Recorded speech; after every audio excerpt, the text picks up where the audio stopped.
What's up, YouTube? Welcome to Automotive Life. My name is Lucky, and today's video is about being a wholesaler. We're going to talk about, getting your wholesale license, some of the things you can do with it, some of the things you can't do with it, and go over some of the jobs you can actually get with this particular license. Now, the reason I'm doing this video today is that we've talked about everything on this channel. We talked about how to get your rental car license, teach you how to do that. We talked about getting your dealer's license, teach you how to do dealership, financing stuff, auto repair, auto body, but I haven't touched on anything when it comes to wholesaling. Now, the reason why I kind of left this one out is because you need to be a little bit more experienced to do this, and it's kind of hard because it's a much easier stepping stone to get to the wholesaler license than it is to get to your actual dealer's license. But like I said, we're going to explain all that in the video. But before I get into it, if you can do me a huge favor and gently squeeze the like button, it helps me with the YouTube algorithm finding more amazing people like yourselves that enjoy automotive content. Also, if you consider subscribing, I post epic stuff like this all the time, and we are posting 3 times a week, so please click the notification bell so this way you're informed every time we upload a video. And also follow us on Instagram at automotive.life. I am way more popular on there. We post a lot of funny videos, a lot of behind the scenes stuff, and a lot more intimate content, so make sure you don't miss out. Follow us on Instagram, and let's get into the video. Okay guys, the $1 million question is, what is a wholesaler's license? Now, there's a lot of misconceptions of this license and some of the things you can do with it. So I'm going to give you just a kind of a simple breakdown, and then I'm going to give you some scenarios, and then I'm actually going to tell you what I do with my wholesaler's license, because as you guys know, when I sold my dealership, I have a non-compete agreement, so I can't get my dealer's license until the end of December. But the good news is I can still go to the auction, buy cars, flip cars, sell cars, and do all that other fun stuff, but which I'll get into here at the end of the video. So make sure you stay tuned because there's a lot of good stuff. So what is a wholesaler's license? Now, this license gives you the ability to actually buy cars at the auction. So unlike the dealership licensing, the requirements are a little bit more easier to get. The overhead is a lot cheaper because you can get a wholesaler's license with a virtual office or a small office, whatever's zoned for that particular use, you can do it. You don't need a big lot, you don't need a big dealership, but you still have to have a commercial business address. When it comes to the insurance is a little bit cheaper than a dealership, not by much. But that's why I tell most people, if you're gonna get into wholesaling and you can afford a few more bucks, it's better just to go with the dealership license. But if you don't want to deal with the general public, then definitely wholesaling is the way to go. Now, you don't have to, your bond is exactly the same as a franchise, as a dealership, so you're gonna have to pay that. And like I said, this gives you access to every auction across the United States.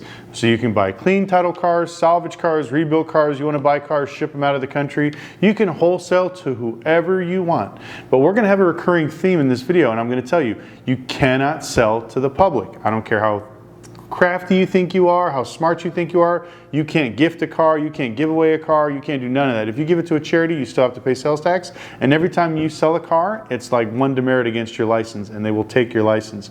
So it's very important. So you're gonna hear me say it 5 times, do not sell to the public. But this, like I said, gives you the accessibility, so when you go to the auction, you can buy from them, you can go buy from banks, title loan companies, different brokerages. You can actually physically go into every local credit union and tell them you're a wholesaler. If they have any repos or anybody that wants to get rid of their car or that's filing bankruptcy, they need to speak to you, because you can build a business just off of wholesaling. Plus, some of the things that I do is, when we go out and we start looking for cars, you can purchase cars, from the streets, off of Craigslist, Facebook, everything else, and you could buy them and actually take them to the auction and sell them for a profit. There are more deals on Facebook and OfferUp and Craigslist than there are at the actual auction right now. The reason why is everybody at the auction has what's called lines of credit. When you become a wholesaler, you'll have access to the same dealership lines as these guys do. So if you get your wholesaler's license and you want to just flip cars and do stuff on the side, you can actually go apply for a line of credit and get anywhere from $100,000 all the way up to $1 million, just depending on your credit and your knowledge. And so with that money, it gives you the ability to go buy cars. But a lot of dealers are lazy. They don't want to go, like when you're buying from regular people, you have to stroke a check. So you have to write a check, and then they give you the title, and then you go put that in with your line of credit, and they give you the cash back. Or you can bring the people to the actual bank and they'll write a check to the person. But most people are weird and they want cash. But it gives you the opportunity where you can literally go do that. And then on top of that, before you sell at the auction, you start building your network of dealers. So what I mean by network is you can basically start wholesaling to every single franchise store and every single dealership in your area. You want to meet with them, say, hey, my name is Bob, I'm a wholesaler. Let me know if you guys have any cars you want to get rid of. I also will let you know any kind of cars you like, and then you make a list. Hey, what do you guys sell? Oh, we sell trucks. We do nothing but trucks. Okay, I write on my notes, this guy buys nothing but trucks. You know, so every time I take trade-ins from him, they're cheap economy cars. And then I'll go to the next guy and it'll be like, oh, what do you guys sell? Oh, we sell economy cars. Perfect.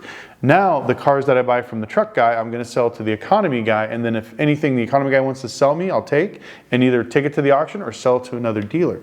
Little by little, you build your network and you start making, you know, pretty decent money at it. Now, the next phase is what's called being a buyer. That's what I am right now. My job is to actually go out to the auction. I buy cars for individuals. I buy cars for dealerships. I buy cars from independent stores. Now, I'm going to tell you this right now. I do not recommend you guys do this in the beginning. You got to have years of experience, because if you buy one wrong car as a buyer, you get stuck with the car.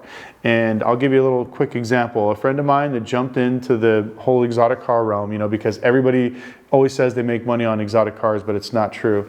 So he went out and he bought a 430 Ferrari that he thought that he was going to get a smoking deal on. You know, it had some little minor issues, whatever else, no big deal. Well, he bought it for, you know, really close to book. So he's just like, well, I'm just going to make $5,000 and just move it on. So he sold it to a dealership. Well, the dealership says, okay, as long as it passes inspection, we'll go ahead and buy it.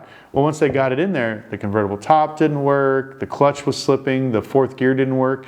You know, he didn't take his time to check these things. And so now he got stuck with, like, I think it was like a $140,000 car. So, you know, you don't want to do that, because as a buyer, you're only as good as your last deal. So if you can't buy cars, back a book, and know the knowledge behind them, and make sure that the dealership you sell it to can pay your fee, plus make additional money on top of that, you definitely don't need to do that. But as you're starting your automotive journey, it's something that you can get into. So if you start a dealership, you've been doing it for years, and maybe let's say at the end of the day, you're kind of like me, you're like, hey, you know, I want a little bit of freedom, I don't want to mess with the massive overhead, you can literally turn in your license, get a wholesaler's license, and become a buyer for different companies. And you don't even have to have a wholesaler's license to become a buyer. You can actually work for an actual end company. But like I said, unfortunately, you got to have experience. So, you know, one of the biggest things I see in wholesaling is these guys don't pay attention to what's being done. So what I mean by that is, you know, they think they know the market, but they don't. They go out and buy a bunch of cars, overpay, and then they try to sell them on their own, and then take them to a dealership to do the paperwork. So, like I said, when you're a wholesaler, I'm going to say this again, you cannot sell to the general public. There's a lot of wholesalers, what they're doing is they get their license, they buy like 15 cars, they park them at their house, and then they sell them on Facebook and Craigslist. And then once they sell it, like, oh, you want to buy my car? You know, you take the car and then you take it to a dealership and you pay the dealership whatever, couple $100 to do the paperwork, and then that's it. You know, you made your deal, whatever else. A lot of wholesalers do this.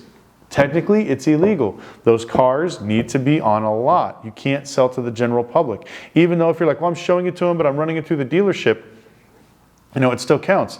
The DMV will take your license if they see you showing cars at your house. It is a big no-no. It's actually in the laws, like you cannot show a car off site. And you know, when we do these tent sales, like you go to the mall and you see these dealerships out there, we actually have to go out and get a special license requirement from the DMV. We have to get special types of insurance, all kinds of stuff, just to fit the state so we can do these little off-site sales at the mall. That's why there's such a big deal, you know, but it costs a lot of money. So when I see dealers and wholesalers selling from their houses, I'm telling you, it's not worth your license. Do not do it. You know, you can, if you Google Channel 8 News here in Las Vegas, you'll see there's a list of people. Just type in wholesalers or dealers selling from homes. You'll see all the people. And I don't know why they do it here. You know, you can get rent for a wholesale place for very cheap. And then on top of that, a lot of dealerships, you know, some of these smaller ones don't have a lot of money or a lot of capital to get started. And especially if you're a few small dealerships right now that are watching, you can actually reach out to wholesalers and say, hey, why don't you put your cars on my lot and I can help you sell them. Now you got, you know, cars from 3 different people. You have your cars. It gives you more opportunities to sell. Your dealership doesn't look empty, you know, and you build your business and you go from there. Plus, you guys can learn from each other. So that's one way to do it. You don't have to keep the cars at your house because, like I said, if the DMV finds you and they see you, and I'm telling you, they are going on Craigslist, Facebook, and OfferUp right now, and all they're doing is putting on stings here in Vegas just to pop people. So it's very important you don't mess with it because, like I said, it will come around and bite you in the ass. Now let's talk about some of the pros of getting your wholesaler's license. Now, when you get your wholesaler's license, you are a licensed business, which gives you the opportunity to show income and to do write-offs and also to build your lines of credit. So once you get your wholesaler's license, all these lines of credit we've been talking about on the channel come available to you. You can go out, you can buy cars, sell cars, flip cars, do whatever you want. Like I said, and you can do that all 100% legitly. Now, as you build your business, let's say a year down the road, you're like, you know what? I want to get out of wholesaling, I want to open up a dealership. You go to the DMV, tell them you just want to upgrade your license from wholesaling to retail. They'll give you your dealer's license. You go to your banks or your lines of credit and say, hey, look, I want to go ahead and increase this because I'm turning into a dealership. And all that stuff stays with you through the transition. You don't have to apply for new lines of credit. You don't have to do anything. So if you're starting off very small on a shoestring budget, this is the best way to definitely build something and to pay dividends, because a lot of people make the mistake and rent somebody's license. You know, oh, I'm buying under my friend or I'm buying under my cousin. Never buy underneath anybody. I've said it a bunch of times under this channel. If this is your first time to this channel, I'll tell you why. When you buy underneath somebody's license, you can give them cash for the cars. You could, you can get the titles from them, everything else, and you still legally don't own the cars. The dealership does, not you. So what happens is a lot of these dealers have troubles with their banks, with the DMV, and also the IRS. Now, let's say you have 20 cars. I've told the story of Patrick, another guy here in Vegas. He had about, I think, $300,000 worth of cars on somebody's lot. And the guy was having problems with one of his banks. He wasn't paying his curtailment payments to the line of credit. So what the lines of credit do is if they say, hey, you know what? If you don't pay us, you have to give us the keys. And if you don't pay, they're literally going to show up with tow trucks and block off the dealership and they're going to take all the cars. Well, this guy was having a lot of problems with his banks and didn't tell anybody. So he was trying to get people like my friend Patrick to bring him money to put cars on his lot so it didn't look like it was going out of business. Well, the bank showed up one day, blocked off all of his cars, came with a bunch of tow trucks, took everything. So my friend calls them, he's like, hey, you know, these are my cars, I have the title, I have the cashier's checks, blah, blah, blah.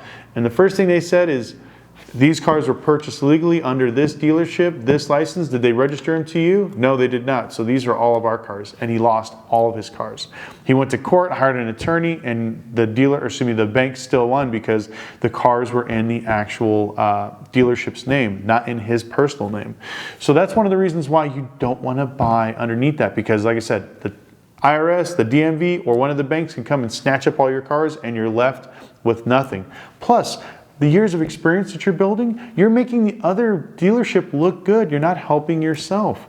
You know, you want to be able to build that credit and lines of credit so this way that, you know, if you do decide to open up, you already have established business. You already have established practices, you know, and then on top of that, like anything that happens to this guy, I don't know if you guys remember the story about the dealer in Florida that was like selling stolen cars and everything else. Well, if you were wholesaling with him and you did it under his license, just because you're associated with him, you get what's called KO'd, blackballed. You can never buy a car from the auction. You can never get any type of dealer's license. You can't have anything.